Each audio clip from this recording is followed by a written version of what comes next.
In Los Angeles, Mike is getting ready for a job. He wipes down his weapons, gets everything in order, and throws on a sharp suit before stepping out. He gets into his car, checks his map, and drives to his target location. When he got there, he stays calm and keeps a close eye on his target from a distance before quietly trailing him through the city. Using a tracker he planted on a man named Masood, Mike follows him until he spots the right opportunity in a tunnel. He drives ahead to block it, puts on a mask, and steps out with a gun. He checks Masood's pockets, orders him into the trunk of his own car, and demands his phone password. He tells him there is water in the trunk before closing it, then removes the tracker from Masood's vehicle, steals his phone, and returns to his own car to leave. Meanwhile, cousins Ben and Halle are preparing for a diamond transport job. At the jewelry shop, the owner, Sammy, hands them a briefcase and then pulls Ben aside privately. He tells him the diamonds in the briefcase are fake. The real ones are worth $3 million and must be hidden in Ben's socks. He hands over a personal gun as well and hints that a car will follow them for protection. At that same moment, Mike parks outside the shop and sends Sammy a text from Masood's phone, posing as him to signal that he is ready. Sammy inspects the cousins' weapons before they leave, unhappy with Ali's gun, and replaces it with a better one. The cousins head out in their car, and Mike follows, impersonating Masood. When they pull into a parking area, Mike puts on his mask again and deliberately parks too close to their vehicle. He points his gun at them and holds up his phone, playing a live feed of Ben's house as a threat. He forces them to drop their weapons and phones into his car, then demands the real diamonds and the delivery paperwork, making it clear he already knows the briefcase contains fakes. Ben initially plays dumb, so Mike mentions his wife by name, so he hands over the diamonds. Mike goes to release Masood, and in that brief distraction, Ali grabs his second gun. When Mike returns, Ali points it at him, but his hand trembles and he misses, the shot shattering the window behind Mike instead. Terrified, Mike immediately reverses and speeds away. He drives through the city streets at full speed, nearly crashing multiple times, until he reaches a parking garage. There he removes his contact lenses, wipes himself down, covers the car, and switches to another vehicle before disappearing. Back at his apartment, Mike pours the diamonds into a cup. As he inspects his mask, he spots a blood stain, and then notices a wound on his own head. A cold realization sets in. There may also be blood left inside the getaway car in the parking garage. That evening, Mike meets his contact, Nick, the man who buys stolen goods, launders money, and funds the operations. Mike admits the last job went slightly wrong and that he is uneasy. He already has a plan for another diamond store robbery, this time in Santa Barbara. But something feels off. The Santa Barbara job is supposed to happen in broad daylight, through the front door with civilians around. Nick tells him to either think of a better plan or take a rest and clear his head. Mike agrees to hold off, but just as Mike walks away, Nick makes a quiet phone call hinting that not everything is as it seems. The next day, Nick meets separately with a violent thief named Barry, known elsewhere as Orman. Nick shares Mike's entire plan with him, instructs him to carry out the Santa Barbara robbery himself, and tells him to keep a close watch on Mike. Nick's longer game is becoming clear. Let Mike do the risky work, then rob him afterward. Later that same evening, Mike is driving when a woman named Maya crashes into the back of his car at a red light. She snaps that she is late and that the car belongs to her boss. When she asks for his insurance information, Mike pulls out a thick stack of cash and offers to settle it on the spot, wanting to keep things simple. Maya refuses. If she does not go through the proper channels, she could lose her job. Reluctantly, Mike gives her his details. Before they part, he notices a child's car seat in the back and asks if she has kids. She explains it is her boss's car. Her boss has twins. Mike says he does not have kids either. They exchange numbers and go their separate ways.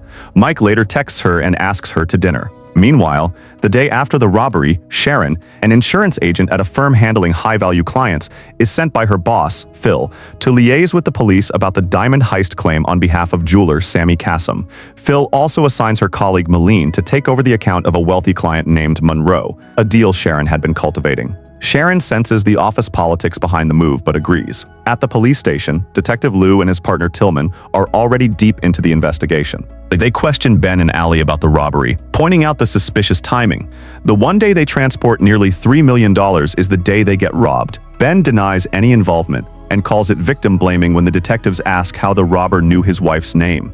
Ali admits he fired his gun but says it misfired. Lou is already forming a theory. This is the same criminal he has been tracking for months, someone who hacks jewelers' communications to know exactly what is being transported and when, cuts cameras in advance, operates near the 101 freeway, and vanishes without a trace of unnecessary violence. Separately, Lou and Tillman also question Sammy, who is offended by any suggestion of fraud. He insists he has run his store for 27 years and expanded to 3 locations. Why would he risk everything now? He explains that he did not call anyone about the delivery. He only sent an email. Lou immediately understands the danger. If Mike hacked his email, he would have known every detail of the shipment. Lou takes this further at the station, mapping out 219 robberies from the past 4 years. He filters out those involving violence, small values, no armored vehicle, or left-behind DNA evidence. What remains forms a clear pattern along the 101 freeway. Lou presents his theory to his lieutenant. One careful, methodical criminal is behind all of it. The lieutenant shuts him down. Several of those cases already have suspects,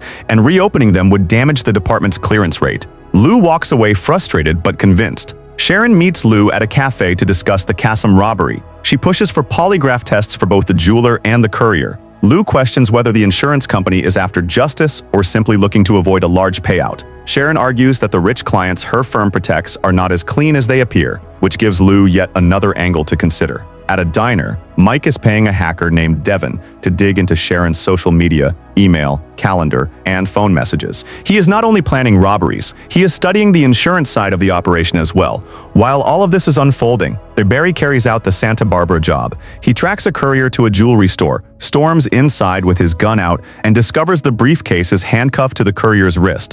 When Barry demands the key, the courier stalls, claiming it is in his car. Barry looks outside and sees no car, which enrages him. He beats the courier until he admits the key is on a chain around his neck. Barry gets the case open, then notices additional jewelry in the display cabinets. He grabs an employee by the hair, forces her to unlock them, fills a bag with everything he can carry, and escapes. At the station, Lou reviews the Santa Barbara footage carefully. The location and timing match his predicted pattern perfectly, but the behavior does not. His suspect never uses violence. This robbery was chaotic and brutal. Lou concludes either the criminal changed tactics or someone else carried it out, and he leans strongly toward the latter. Mike confronts Nick about the Santa Barbara job. He demands his share since it was his plan. Nick argues that Mike stepped away, so he gave it to someone else. Mike makes it clear this is not about money, it is about trust. If it ever happens again, their partnership is over. Nick fires back, telling Mike he would be nothing without him. Mike walks away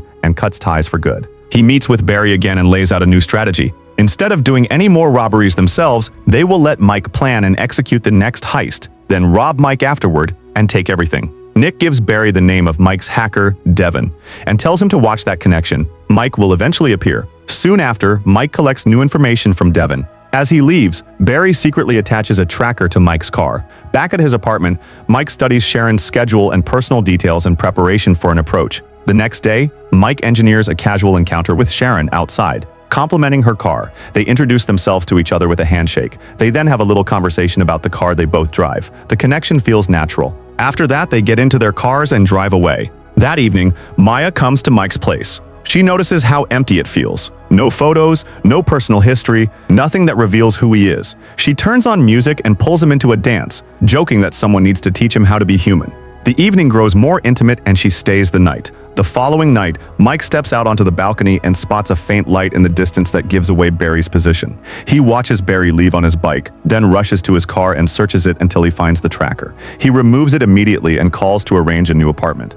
At the same time, Barry tracks down Devin and corners him, demanding to know everything he has been doing for Mike. Meanwhile, Detective Lou finally locates Mike's abandoned getaway car in a parking garage. The cracked mirror and glass shards confirm it is the vehicle from the robbery. Forensics sweep the car and find a single drop of blood. Lou sends it for DNA testing, hopeful for the first time in a while. Mike later arranges to cross paths with Sharon at an art museum, pretending it is a coincidence. She remembers him from their earlier meeting. They share a drink, and conversation flows naturally. When Sharon explains that her job has taught her to read people, Mike asks her to read him. She says he looks controlled, like someone who grew up without stability, too much money and time, but clearly not born with either. Mike grows uncomfortable and changes the subject. He then admits their meeting has never been a coincidence. He knows about her. 11 years at the same company, the best at what she does, still not made a partner. He tells her he partners with people who provide him with information to plan his robberies, and he always makes sure nobody gets hurt or traced. Sharon is offended at the suggestion of betraying her integrity. She stands up to leave. Mike tells her that if she ever changes her mind, she should post a photo of the beach on Instagram and he will reach out. When Sharon leaves, Mike spots Barry watching from outside the bar and decides to go after him. The two race through the streets at dangerous speeds, weaving through traffic and making sudden turns. A bus cuts between them, but when it passes, Barry is still there. They exchange a hard look before the chase continues. Eventually, Barry crashes his bike into another car and runs into a nearby shop. Mike follows him inside. Barry tries to play innocent, but Mike gets aggressive, shoving him against the refrigerator and pressing him for answers. Even when Barry bites his hand, Mike does not let go. With a gun pressed against him, Barry admits that Nick sent him. Mike warns that if he sees either of them again, they will not walk away. Around this time, Sharon runs into Lou at a yoga class. Their conversation is light until Lou receives a call about suspicious vehicles near a jewelry store. He rushes to the scene and arrives to find another detective has already shot a fleeing suspect. When Lou removes the mask, it is a teenager. As Lou looks around, the other detective checks on the boy and reports he is armed. Lou looks again and sees a gun has appeared in the boy's hand. He is certain it was not there a moment ago. Back at the station, Lou tells the lieutenant exactly what he saw. The lieutenant protects his men and reveals that Tillman has already agreed to give a consistent statement. Lou is told to align with the official version. He refuses. All three detectives are suspended pending investigation. As Lou clears out his desk, a report arrives. The DNA results from the blood found in the getaway car. The match is a name, Jason Bix's. The last record on file dates back to when he was 8 years old, pulled from a foster care intake. After that, the identity disappears entirely. At the insurance office, Malign is praised for closing Monroe's massive wedding policy at the Beverly Wilshire, including coverage for over $5 million in diamond gifts. Sharon goes to her boss, Mark, to press once more about her partnership. He postpones it again with a cutting comment about her age, implying that wealthy clients prefer someone younger. Sharon finally sees the truth. The promotion is never coming. She goes to the beach and posts a photo of her feet on Instagram. Mike gets the alert immediately and goes to meet her. Sharon tells him about an upcoming delivery. A courier from Antwerp will bring watches and gems worth $5.5 million to a billionaire's wedding at the Beverly Wilshire. The buyer, Monroe, is paying cash to avoid taxes, meaning nearly $1 million in cash will also be present at the venue. Total value around $11 million. Sharon wants $3 million as her cut. Mike agrees to do it. He gives her a disposable phone and instructs her to destroy the SIM card after every call. She is surprised by his intensity, but he insists that caution is everything. That night, Mike has dinner with Maya and tells her he will need to leave town for work. He asks her to wait. Maya is tired of it. She says she likes him, but does not know him. Mike talks about growing up without choices, about money being the only way out when you have nothing. Maya tells him she thinks he already has everything he needs. Then she leaves. Meanwhile, Lou visits the address listed under the name James Davis, the identity linked to the DNA. A woman named Anne answers the door. Lou introduces himself and asks if she knows James. Her reaction tells him she does. Later, Mike receives a voicemail from Anne telling him they need to talk. He calls her back immediately. She tells him the police came by asking questions and claimed to be concerned about his safety. When Anne passes the phone to Lou, Mike hangs up without a word. Now he knows the investigation is closing. Days later, Sharon obtains the full security details for the delivery. She sends the file to Mike. But when she gets home that night, Barry is waiting. He grabs her, hits her, and threatens far worse if she does not tell him everything she and Mike are planning. Terrified, Sharon tells him everything. The next day, Sharon does not participate in yoga but waits outside until the class ends to find Lou. She shows him her bruises and confesses everything. For her safety, he tells her not to return home and offers her his place temporarily. He asks her for every detail she knows about Mike. Lou returns to the evidence room and quietly pockets the fake diamonds from the earlier robbery. He is already piecing together a private plan. On the day of the operation, Mike drives to the airport and, following Sharon's information, intercepts the security guard assigned to the courier. He threatens the guard's family and takes his car and phone to assume his identity. On the plane, Mike has already located the real diamond agent and briefed him. He walks out of the arrivals hall and steps into the agent's role.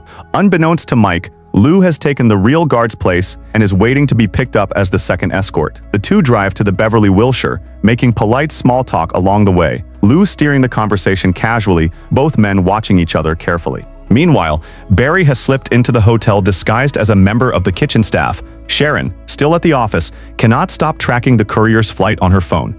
She finally loses her composure and storms into a colleague's office, confronting her about the lies that management feeds new employees, the promises of advancement, the manipulation, the way the firm uses young women to win over wealthy older clients. After turning the same fury on her boss directly, Sharon walks out of the building with her head held high. At the penthouse suite, Mike and Lou arrive at the wedding gathering. Mike pulls out his gun and orders Monroe and his security team to their knees. Monroe's fiancée, Adrienne, is terrified and confirms that the cash is inside the safe. Mike forces Monroe to open it and takes out the money. He then asks Lou to open the briefcase containing the jewels. Lou opens it and pulls out the gun he had hidden inside earlier. He points it at Mike and identifies himself as a detective. The two hold each other at gunpoint in a tense standoff. Mike says he has never hurt anyone and does not intend to start now. Then Barry bursts through the door. He grabs Mike, disarms him, and turns his own gun on Lou. Then Barry snaps and shoots Monroe. He demands Lou slide the jewel case toward him, but grows increasingly agitated knowing a detective has seen his face.